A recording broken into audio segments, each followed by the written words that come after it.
During the horrible years of the Holocaust, there were terrible places called concentration camps where many Jews died. In one of these camps, known as Bergen-Belsen, there was a Rav.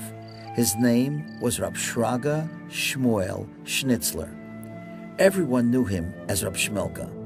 He was a beloved Hasidic Yid who always gave chizuk. He gave encouragement to people as he kept on telling them, a Yid never gives up. A Jew never gives up.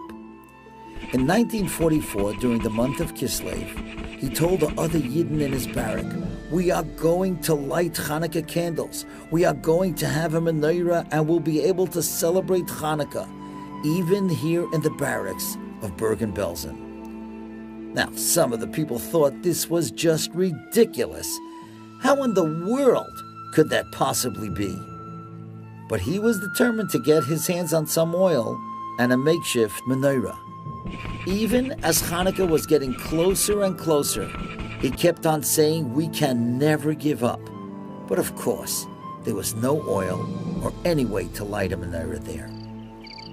While he was imprisoned in the camp, Rab Shmelka was forced by the Nazis to do a job that had him going out to the fields alongside the camp.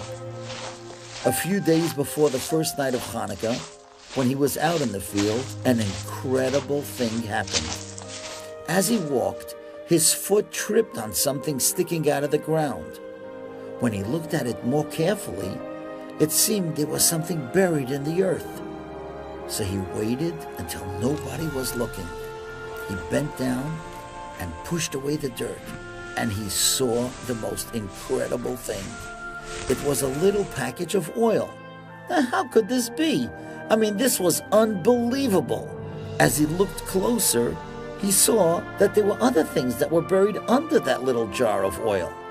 This is hard to believe, but he actually saw a little package with woolen strands for wicks and 8 tiny cups for the oil.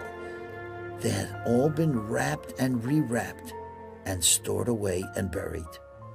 Now, it was clear to him that obviously some other Yid in Bergen-Belsen had put this makeshift menorah and oil away so that he should have it for Hanukkah.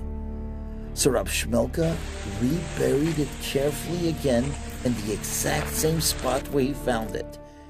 And he ran back to the barracks and he started asking, did anybody hide a menorah? Did anybody hide some oil? No one believed him that there could be such a menorah and oil. The whole next day he watched to see if anyone would be going out to retrieve the oil and the menorah, but no one did.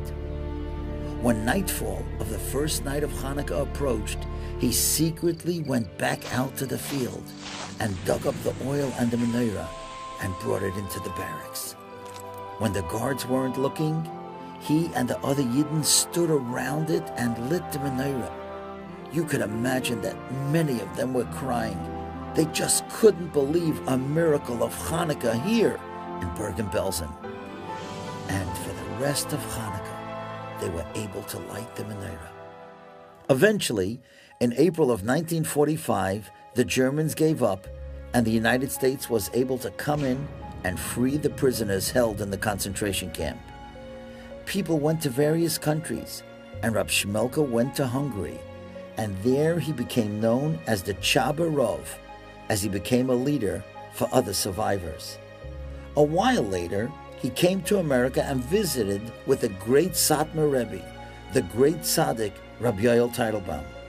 The Satmar Rebbe had also been in Bergen-Belsen, so they began talking about their days and their difficulties that they had in the concentration camp. And as they were talking, the Satmar Rebbe said, on the 21st day of Kislev, I was rescued. I was able to get out. And you know something, he said? I always felt a little bad because I had bribed a guard and he let me prepare a menorah and some oil that I had hidden in a field, and it was never used. When Rab Shmelka heard this, his mouth dropped open. He just could not believe what he just heard. And he said, Rebbe, Your menorah and the oil, they were used, and you can't imagine how much chizuk and encouragement you gave to people without even realizing it. Rab Shmelka then told him the whole story.